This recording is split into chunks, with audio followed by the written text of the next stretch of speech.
오늘 말씀의 제목은 거룩한 척하는 핑계라는 제목으로 전하고자 합니다. 이 그림에 보시면 가운데 하얀 가면이 있고 그 가면 뒤에 사람이 있고 그 앞에는 하나님의 말씀, 성경이 있는 그림입니다. 핑계, 사전적인 의미가 뭘까요? 내키지 아니하는 사태를 피하거나 사실을 감추려고 방패막이가 되는 다른 일을 내세움. 예를 들어 그런 거죠. 집사님 이번에 식사당번 좀 부탁해요. 이러면 오늘 이번에 우리 가족이 어쩌고 저쩌고 그럼 가족이 뭐가 된 거예요? 핑계, 방패가 된 거죠. 저희는 가끔 소담이가 방패가 될 때가 있어요. 핑계. 목사님들 이런저런 모임을 한대요. 이번에 저희 아이가요 이러면서 그 모임에 사실은 그 모임에 가고 싶지 않은 건데 그렇게 말하긴 그러니까 이번에 저희 아이가요 어린이집에서 어쩌고 저쩌고 그렇게 좀 방패막이를 삼을 때가 있어요. 거짓말하는 거죠. 그래서 핑계를 삼다. 또 이제 이런 뜻도 있습니다. 잘못한 일에 대하여 이리저리 돌려 말하는 구차한 별명. 아까는 어떤 잘못을 한 게 아니라 이거 하기 싫은데 그 하기 싫은 걸 다르게 돌려서 말한 거라면 이번에는 잘못한 일을 했어요. 근데 그 잘못한 일을 내가 이차저차해서 어쩔 수 없이 그런 일을 했어. 미안해 하면서 핑계를 대는 거죠. 내가 나쁜 사람이라서 그런 잘못을 했어가 아니라 내가 어쩔 수 없이 그런 이유로 그런 잘못된 일을 할 수밖에 없는 상황이었어 라면서 핑계를 대는 겁니다. 그러면서 예로 자꾸만 핑계만 대지 말고 묻는 말에나 대답해. 그래서 핑계에 관한 속담과 노래가 있습니다. 속담으로는요, 핑계 없는 뭐가 없다? 무덤이 없다. 그 뜻으로는 아무리 큰 잘못을 저지른 사람도 그것을 변명하고 이유를 붙일 수 있다. 무덤, 사람이 죽은 거죠. 아주 큰 일이 벌어진 겁니다. 큰 일, 사람에게 있어서. 근데 그 큰 일에도 뭐가 있다는 거예요? 다 핑계가 있다는 거예요. 그리고 혹시 이 노래를 아실지 모르겠습니다만 김건모가 부른 핑계라는 노래가 있습니다. 제가 찾아서 검색해보니까요. 언제적 노래냐면요. 1993년에 나온 노래예요. 벌써 30년이 된 노래죠. 내게 그런 핑계 대지 마. 입장 바꿔 생각을 해봐. 네가 지금 나라면 넌 웃을 수 있니? 하면서 이 당시에 뭔가 여인 사이에 헤어지는 노래를 하면 뭔가 슬프고 구구절절한 노래였는데 그 당시 이제 이 핑계라는 노래는 되게 경쾌한 노래인데 그 헤어짐에 대한 해악을 이제 노래한 곡이었습니다.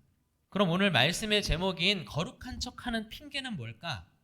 일반적인 핑계와 거룩한 척하는 핑계를 비교하면 우리가 이게 거룩한 척하는 핑계구나를 쉽게 알 수가 있습니다. 일반적인 핑계는 우리가 교회로 생각했을 때 오늘 땡땡땡땡 일 때문에 교회를 못 가요.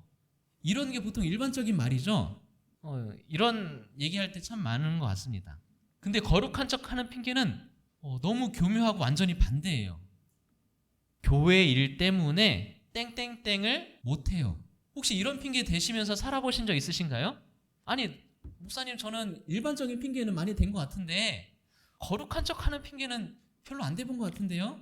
거룩한 척 핑계 예를 그래서 좀 많이 가져왔는데요. 예를 들어 이런 겁니다. 교회에 간다면서 집에 있는 가족에게 밥을 챙겨주지 않는 누구요? 여 집사님. 오늘 교회 가는 날이야. 알아서 해 먹어. 남편은 교회 안 가니까요. 그리고 학위 봉사대.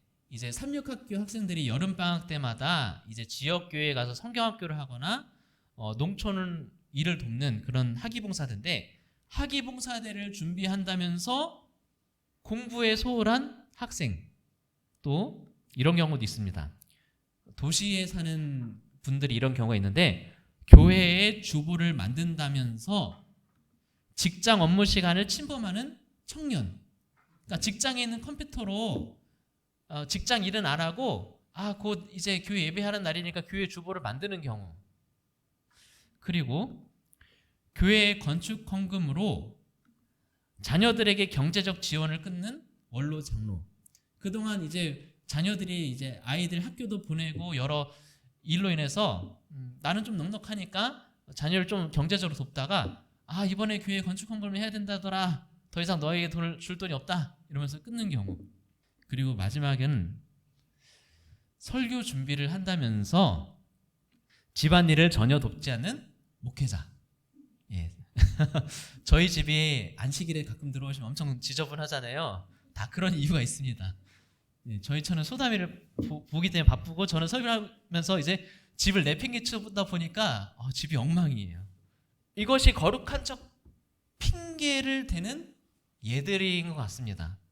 우리가 교인으로서, 교회 성도들로서, 하나님의 자녀로서 하나님의 일이 중요하다라고 여기면서 좀 뭘 내팽개치는 거예요?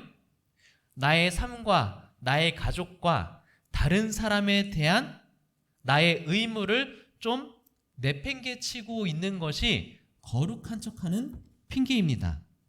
지지난 시간에 세상에서 가장 귀한 것이라는 제목으로 말씀을 전하면서 마지막 시간에 우리가 한 사람의 영혼의 가치, 인간의 가치에 대해서 한 번 더 생각해 보았습니다. 그리고 죄인을 위하여 값을 치르신 예수님께서 무엇을 아신다? 인간 영혼의 가치를 아신다. 그런데 우리는 이것을 까먹고 한 사람의 가치, 나의 가족이 얼마나 중요한지를 잊으면서 어디에 눈을 돌리는 거예요? 하나님과 교회에 눈을 돌리는 겁니다. 하나님과 교회를 돌보는 일이 내 가족을 돌보는 일보다 뭐하다라고 생각하는 거예요? 더 중요하다라고 생각하는 겁니다. 그런 적 참 많으시죠? 저는 너무 많아요. 설교 준비가 그만큼 중요하니까 저희 처와 저희 아이와 집안을 돌보는 걸 그냥 내팽개치는 거예요. 그런데 성경에서도 이런 일이 있습니다. 성경에 나온 거룩한 척하는 핑계가 나온 적이 있어요. 마가복음 7장 11절에 보시면요, 예수님께서 하신 말씀이에요. 예수님께서 그 바리새인과 서기관들에게 말을 하기를 너희는 이르되 사람이 아버지에게나 어머니에게 말하기를 내가 드려 유익하게 할 것이 고르반 곧 하나님께 드림이 되었다고 하기만 하면 그만이라 하고, 이 고르반이라는 말인데요, 성경에는 딱 한 번 나와요. 이 지금 제가 가져온 마가복음 7장에 딱 한 번 나오는 말입니다.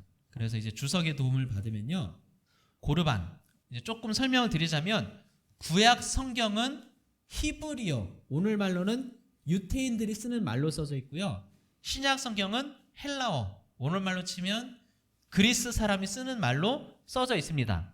물론 오늘날 쓰는 언어와는 좀 차이가 있죠. 마치 우리가 한글을 쓰지만 한글을 처음 만드신 세종대왕님이 쓰신 훈민정음은 나란말 쌈이 이러면서 제대로 읽을 수 없는 조금 다른, 한글이긴 한글인데 좀 어려운 말로 써져 있잖아요. 고대어, 그러니까 고대 히브리어, 고대 헬라어로 써져 있는데 신약 성경은 헬라어 성경이다 보니까 헬라어로 그들의 원래 말인 히브리 말을 쓰다 보니까 이제 헬라어로는 아무런 뜻이 없어요. 그냥 우리가 컴퓨터를 영어지만 한국말로 컴퓨터라고 쓸 수 있는 것처럼 히브리 말로 코르반인데 그거를 그리스 말로 그대로 발음만 따온 겁니다. 그걸 음역이라고 표현을 해요. 이 말은 히브리어 코르반의 음역으로서 구약 시대의 제사장 전승을 통해 그 뜻을 알 수 있는데, 그 뜻은 뭐라고요? 하나님께 드림, 곧 하나님께 바치는 물건을 가리키는 매우 어떤 의미다? 신앙적 의미였다. 이것은 제가 하나님께 드리는 겁니다. 귀한 거죠. 신앙적인 거죠. 굉장히 귀중한 것입니다. 그런데 문제는 당시 장모들의 유전을 따라 사람들이 부모에게 해야 할 봉양의 의무를 하나님께 대신했다는 변명의 뜻으로 사용하기도 하였다. 자녀들의 입장에서 이제 저같이 장성한 자녀, 저에게 있어서는 부모님이 이제 70, 69, 장인어른 68이셨나요? 68. 이렇게 부모들에게 해야 할 그 의무와 어떤 드려야 할 용돈 그 돈들을 저는 하나님께 드림이 되었습니다. 하나님께 드릴 저의 것들은 다 하나님께 드릴 것들입니다. 이렇게 얘기하면 뭐 하지 않아도 되는 거예요? 부모님께 드리지 않아도 되는 거예요. 다시 말해 장로들은 그 당시 이제 바리새인들이죠. 장로들의 유전은 자식이 부모에게 드려야 할 의무를 고르반 곧 하나님께 드리게 되었다고 말하기만 하면 더 이상 부모에게 할 의무가 없어진다고 가르쳤다. 때문에 그들은 부모 공경에 대한 책임을 회피하기 위한 구실로 장로들의 유전을 이용했다. 이 매우 신앙적인 의미가 퇴색된 것을 우리는 볼 수 있게 됩니다. 그런데 문제가 있어요. 어떤 문제가 있냐면요. 제가 이것을 하나님께 드립니다. 그래서 부모님께 드릴 것이 없습니다. 라고 선언을 했잖아요. 근데 그 선언을 했는데 그 선언을 뭐 할 수 있냐면요. 취소할 수가 있어요. 어떤 우리가 약속을 했습니다. 근데 약속을 하거나 이제 회사나 일터나 집에서 어떤 계약을 했을 때 그 계약을 뭐 할 수도 있어요? 취소할 수도 있죠. 그 취소하면 어떻게 돼요? 그 취소한 것에 대한 위약금을 물어요. 마찬가지로 저의 재산은 하나님께 드리기로 약속을 합니다. 그래서 부모님께 드릴 것은 없습니다. 라고 말은 했지만 부모님께는 밝히지 않고 하나님께 드리기로 약속한 성전의 제사장들에게 제 마음이 바뀌었습니다. 취소하겠습니다. 취소를 해요. 그럼 뭘 물어요? 위약금을 묻습니다. 그 위약금은 드리기로 약속한 것의 한 10% 정도 되었다고 해요. 그럼 10% 정도를 냈으면 나머지 90%는 뭐예요? 다시 내 것이 되는 거예요. 그러면 이 사실을 부모님께 밝히냐 밝히지 않느냐? 밝히지 않아요. 그럼 다시 내가 내 재물을 내 마음대로 사용한 겁니다. 하나님께 다 드리기로 했으니까요. 부모님께 드릴 것이 없습니다. 이렇게 말해놓고 뒤에 가서는 취소하고 위약금만 내고 끝내버리는 거예요. 얼마나 이것이 잘못됐습니까? 겉으로는 뭐 한 거예요? 제 것은 하나님께 드렸습니다. 거룩한 척은 다 해놨죠. 그런데 실제로는 뭐 한 거예요? 부모님께 해야 할 의무를 완전히 저버린 겁니다. 예수님께서 왜 이 고르반에 대해서 이 마태복음 7장에서 지적을 하셨냐면요. 7장 11절에 그렇게 지적을 하셨냐면요. 먼저 예수님이 공격을 당해요. 마태복음 7장 그 11절 앞부분에 보시면요. 예수님과 예수님의 제자들이 식사를 하는데 부정한 손, 씻지 않는 손으로 먹는 것을 이제 바리새인과 서기관들이 본 거예요. 마가복음 7장 3절에 보시면 이제 성경에 가로가 쳐져 있어요. 그래서 이제 성경 학자들은 이 마가복음의 마가는 예수님의 이야기를 유대인들이 아닌 이방인들에게 보낸 편지다 보니까 이방인들이 이해를 좀 해주기 위해서 설명을 한 거다, 좀 첨언을 한 거다 이렇게 얘기합니다. 왜 부정한 손, 씻지 않은 손으로 먹냐? 떡 먹는 것에 대해서 설명해 주기를 3절입니다. 바리새인들과 모든 유대인들은 장로들의 전통을 지키어 손을 잘 씻지 않고서는 음식을 먹지 아니하며 또 시장에서 돌아와서도 물을 뿌리지 않고서는 먹지 아니하며 그 외에도 여러 가지를 지키어 오는 것이 있으니 잔과 주발과 놋 그릇을 씻음이로라. 이에 바리새인들과 서기관들이 예수께 묻되 어찌하여 당신의 제자들은 장로들의 전통을 준행하지 아니하고 부정한 손으로 떡을 먹나이까? 예수님께서 이 바리새인들의 그 고르반이라는 그 선언과 그들이 지켜온 전통에 대해 지적하신 이유가 먼저 예수님과 예수님의 제자들이 바리새인과 서기관들에게 지적을 받았어요. 뭐를 지적을 받은 거예요? 왜 손 안 씻고 떡을 먹습니까? 우리들은 원래 손 씻고 떡 먹습니다. 근데 21세기에 사는 현대인들, 특별히 코로나19를 거쳐오는 우리들에 있어서는 손 씻는 거는 어떤 일이에요? 굉장히 중요하고 당연한 일이에요. 근데 2000년 전에 이미 벌써 손 씻는 일을 했으면 칭찬하고 굉장히 과학적이고 대단한 일이구나 싶은데 이 사람들이 손 씻는 모습을 보면 뭐냐면요. 굉장히 형식적이에요. 우리가 음식을 대할 때 하나님 앞에 깨끗해야 되니까 손을 먼저 씻어야지 하면서 어떻게 손을 씻냐면요. 그 당시는 물이 귀했습니다. 오늘처럼 수도를 틀면 물이 콸콸 나오는 게 아니에요. 그래도 손을 씻기 위해서 요만큼의 물을 어떻게 넣어 가지고 다녀서 식사하기 전에 손에다가 물을 요만큼 묻혀가지고 이렇게 씻어요. 그럼 그 물이 깨끗한 물이겠어요? 꾸정물이겠어요? 꾸정물일지라도 손을 씻는 겁니다. 그게 뭐해졌다는 거예요? 깨끗해졌다. 의식적으로 그 의식, 어떤 형식적으로 깨끗해졌다. 이것으로 자신들의 겉이 이제 깨끗해진 것에 대해서 굉장히 만족하고 전통을 가지고 살았던 사람들입니다. 근데 예수님의 제자들이 그걸 알아니까 뭐라고 한 거죠. 그런데 이 바리새인들이 한 말을 좀 보시면요. 2절에 그의 제자 중 몇 사람이 어떤 손? 부정한 손. 우리 한국말에서는 이것이 깨끗하지 않다, 더럽다 이렇게 보이지만 이것을 성경을 깊이 좀 파보고 이제 원어를 좀 살펴보면 원래 의미는 뭐냐면요. 통속적인, 다시 말해 많은 사람들이 같이 쓰는 이 원래 뜻이라는 거예요. 근데 그 원래 뜻이 나중에는 속되고 불경스러운 뜻으로 써졌다는 거예요. 그래서 이 설명을 보시면요. 이 코이노스, 이제 부정한이라고 번역된 이 뜻은 일반적으로는 공적인 또는 평범한 것을 가리킨다. 그러나 바리새인들은 의식적인 부정을 적절하게 방지하는 일에 더 부주의한 일반 백성과의 접촉으로 유발된 부정의 상태를 가리키기 위해 이 말을 어떤 의미로? 경멸적인 의미로 사용했다. 그러니까 원래 의미는 그냥 평범한, 통속적인인데 이것을, 이 평범한 것을 어떤 의미로 썼다는 거예요? 경멸적인 의미로 더럽다라고 쓴 거예요. 다시 말해 그냥 세상에서 일반적인 일들을 우리 교회의 일과는 좀 너무 반대가 되니까 그것을 우리는 뭐라고 말할 때가 있냐면요. 세속적이다. 그냥 세상에서 그냥 일반적인 일을 할 뿐인 건데 그것을 우리는 너무 교회와 멀고 다르다고 해서 세속적이라고 말을 해버려요. 그냥 세상적인 일을 세속적이라고 말을 하면 어떤 의미가, 어떤 느낌이 오냐면요. 죄 짓는 것처럼 보여져요.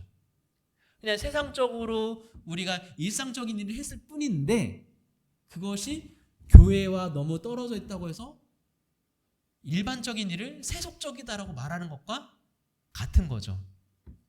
우리도 어쩌면 이런 실수를 저지르고 있지 않은가 생각을 해봅니다. 어떤 분하고 이제 대화를 했어요. 근데 그 대화를 하다 보니까 지금은 이제 교회를 안 다니셔요. 원래 재림교인이 아니고 장로교인이신데 장로교인이었다가 이제 교회를 안 다니고 이제 다른 종교에 빠지셨습니다. 기독교와 완전 다른. 그래서 그분이 하신 얘기가 교회에서 그 목사님이 하신 얘기가 사람을 낮잡아 말한다는 거예요. 그러면서 그냥 자기는 내 자녀에게 최선을 다해서 돌보고 가르쳤을 뿐인데 자녀가 하나님보다 더 귀하게 여기니까 자녀를 키우는 그 일이 우상숭배다. 이렇게 표현하는 것을 듣고 자기는 너무 충격을 받았다는 거예요. 나는 그냥 내 자녀를 사랑하고 양육했을 뿐인데 자기 예전에 다녔던 교회에서 목사님이 설교하기를 그거 가지고 우상숭배다라고 얘기하는 거 듣고 충격을 받아서 더 이상 교회를 안 나간다는 거예요. 우리가 어쩌면 이 바리새인처럼 그냥 세상의 보통의 일을 가지고 세속적이다, 죄를 짓고 있다 이렇게 말을 해버리는 잘못된 일을 반복하고 있지 않은가 생각해 보게 됩니다. 그런데 예수님께서는 무엇이 더 부정한가? 바리새인과 서기관은 부정한 손을 지적하였으나 예수님은 무엇을 지적하셨냐면요. 이 바리새인과 서기관들이 어떤 마음? 부정한 마음을 지적을 하셨어요.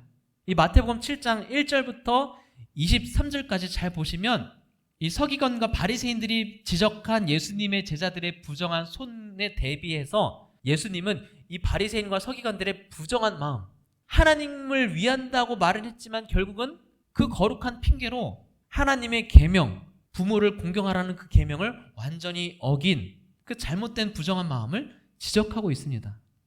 어쩌면 우리도 하나님을 위해라는 이 표 아래 사람에게 소홀한 점은 없는지 우리 자신을 한번 돌이켜보게 됩니다.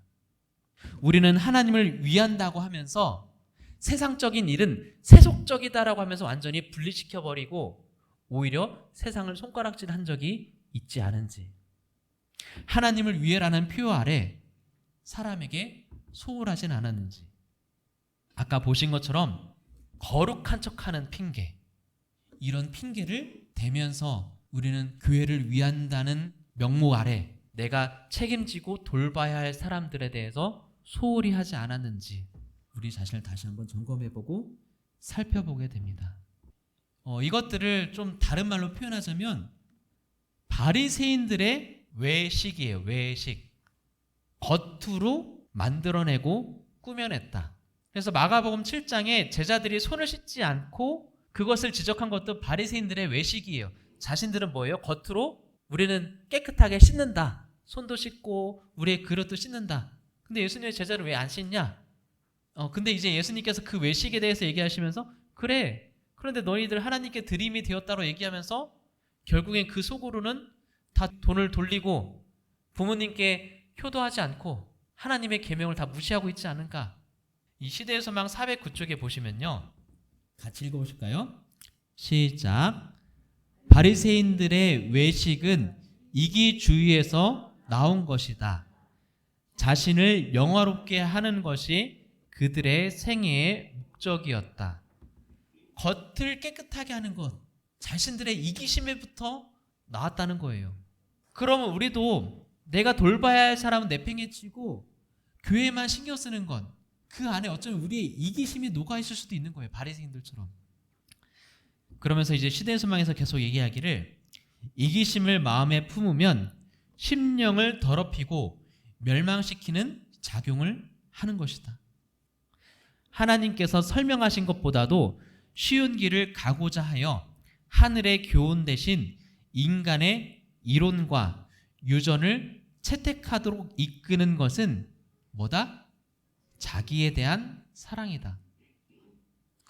하나님께서 하신 말씀보다 사람이 정한 방법, 사람이 하는 말을 선택하고 그것의 방법대로 하는 것, 그게 결국 자기 사랑이라는 겁니다. 제가 목회를 하면서 이제 교회를 다니고 직장을 다니는 몇몇 친구들에게 그런 질문을 받을 때가 있어요. 야, 내가 이번에 수입이 이렇고 저렇고 해서 이렇게 생겼는데 이거에 대해서 11금을 얼마나 내야 돼? 라고 물어요. 그럼 당연히 10분의 1을 내는 답이 맞는데 그 질문을 하는 것부터가 뭐냐면요, 어떻게든 조금 더 적게 내려고 저한테 한번 물어보는 거예요. 그 질문의 의도가 뭐냐면요, 자기는 이 11금을 이만큼 내고 싶지 않은데 그래서 어떤 내가 돈을 버는 데 있어서 사용한 돈의 일부분을 좀 제하고 제한 부분의 11금, 세금도 제하고 제한 부분의 11금, 그런 것들을 저한테 물어보는 겁니다. 뭐냐면요, 제가 그 의도대로 대답을 해주면 그래, 내 친구 김 목사가 요래저래 해서 이렇게 대답해 줬으니까 11금을 더 적게 내도 되겠지 하는 나름의 면피를 받고 싶어서 저한테 질문을 하는 거라는 의도가 뻔히 보여요. 분명히 하나님께서 나를 사랑하시고 거기에 대한 보답이고 당연한 것으로서 드리는 11금이 아니라 11금을 드려도 그 안에 뭐가 녹아 있는 거예요? 이 마지막 줄처럼 자기 사랑이 녹아져 있는 경우가 우리가 얼마나 많이 있습니까? 그런데 우리가 이런 외식적인, 이기주의적인, 나 중심적인 신앙을 하다 보면 우리가 잘못하다가 어떻게 되냐면요, 하나님에 대해서도 뭐 하게 되냐면 오해를 하게 돼버려요.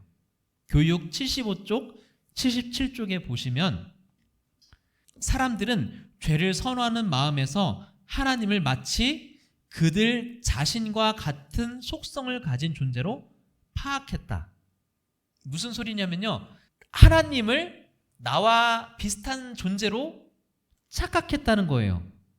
이러한 생각은 죄의 힘을 더욱 강화시켰다.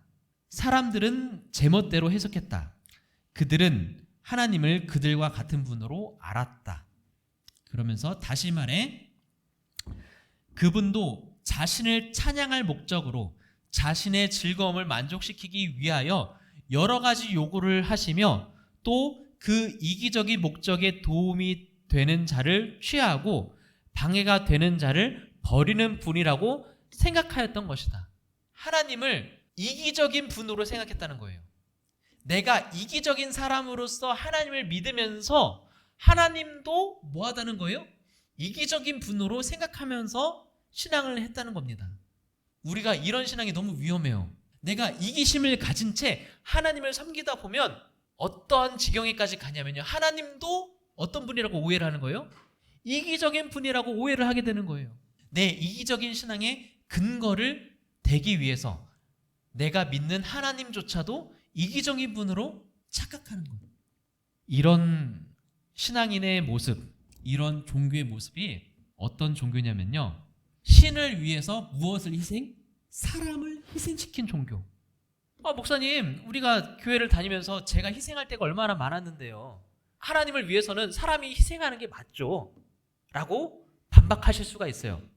그런데 이것을 곰곰이 따져보면 어떤 모습이냐면요, 혹시 이 그림이 보이시나요? 조금 작긴 한데요, 보이시는 그림 오른쪽 편에 큰 모습이 우상, 소의 얼굴을 하고 사람의 몸을 하고 있는 이 몰렉신이라고 하는 그 모습인데요, 그 건너편에 이 몰렉신을 섬기는 제사장이 있어요. 이 몰렉신과 제사장 사이에 아기가 있어요. 아기를 이 우상신에게 바치는 거죠. 이것을 뭐라고 하냐면요, 인신공양, 영어로는 human sacrifice. 살아있는 사람을 의식용 제물로, 제사용 제물로 바치는 거예요. 이것이 고대의 많은 미신, 하나님을 믿는 종교가 아닌 종교들에서 많이 자행됐던 일이에요. 원시 종교에서 귀한 제물을 바칠수록 우리가 믿는 신이 기뻐한다. 그리고 귀한 제물을 바칠수록 우리가 믿는 신이 우리에게 복을 주신다, 은혜를 베푸신다. 그래서 신에게 우리가 가장 귀하게 여기는 것, 가축보다 더 귀한 사람을 바치면 더 많은 복을 나에게 주시겠구나. 다 뭐예요? 복을 받기 위해서 뭘 희생시킨 거예요? 사람을 희생시킨 겁니다.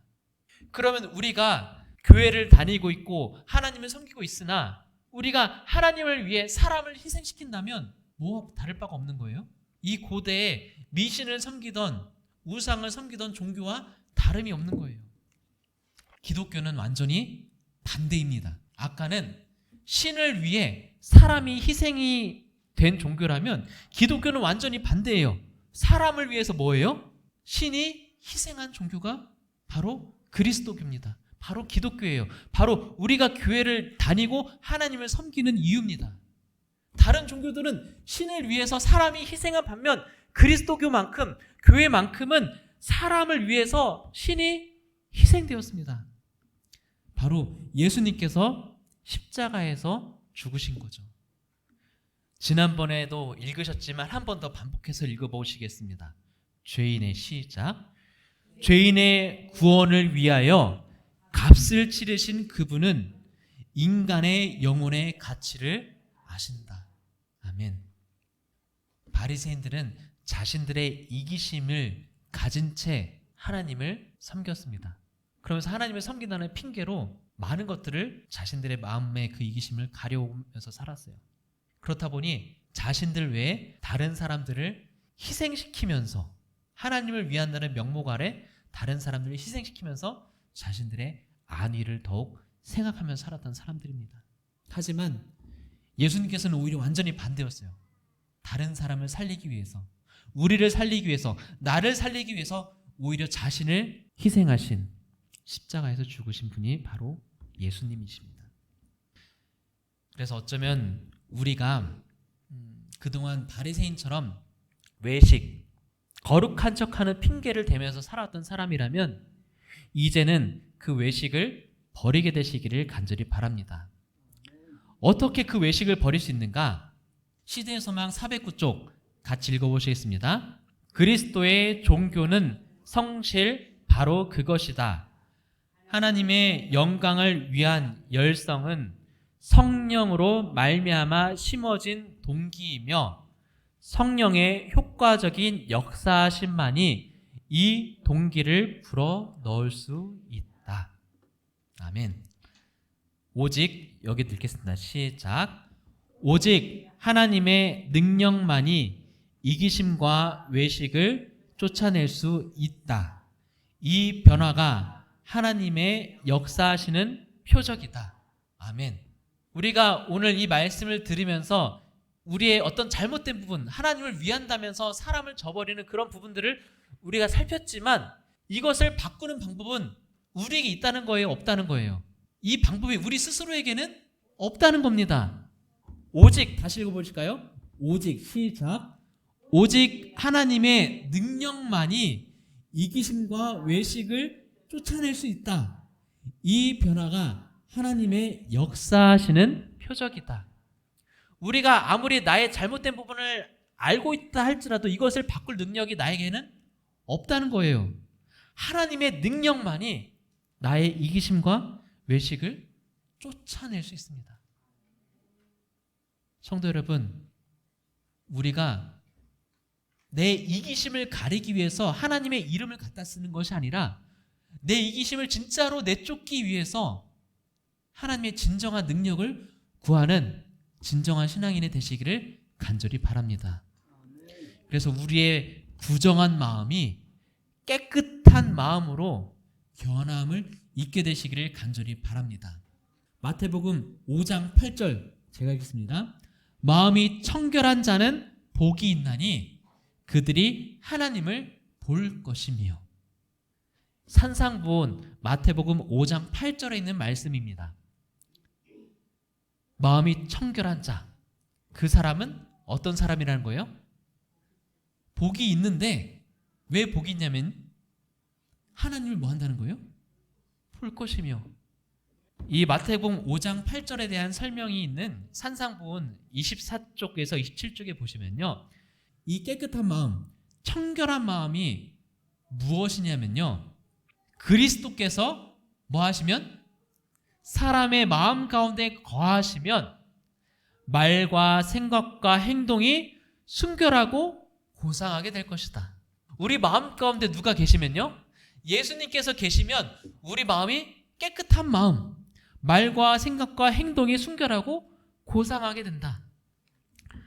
마음의 은밀한 목적과 동기가 진실하며 교만과 자아 본위에서 벗어나 겸손하고 사심이 없고 어린애 같이 되는 것을 의미한다. 깨끗한 마음이 무엇인지에 대해서 설명해 주는 겁니다. 성령이 거하심으로 정결하게 된 마음에는 모든 것이 바뀌어진다. 그런 마음은 누구를 알 수 있다고요? 하나님을 알 수 있다. 그분의 품성의 순결함과 아름다움을 깨달음과 동시에 하나님의 형상이 자신들을 통해 반영되기를 갈망한다. 성도 여러분, 무엇이 깨끗한 마음인지를 아시겠습니까? 이 깨끗한 마음. 아까는 우리의 이기적인 마음을 가리기 위해서 하나님을 위한다는 거룩한 핑계를 대었지만 하나님께서 우리에게 이기적인 마음을 변화시킬 능력을 주심으로 부정한 마음에서 깨끗한 마음으로 변화시키시고, 그리고 그 깨끗한 마음의 상태가 무엇인지를 화인여사를 통해서 우리에게 명확하게 보여주고 있습니다.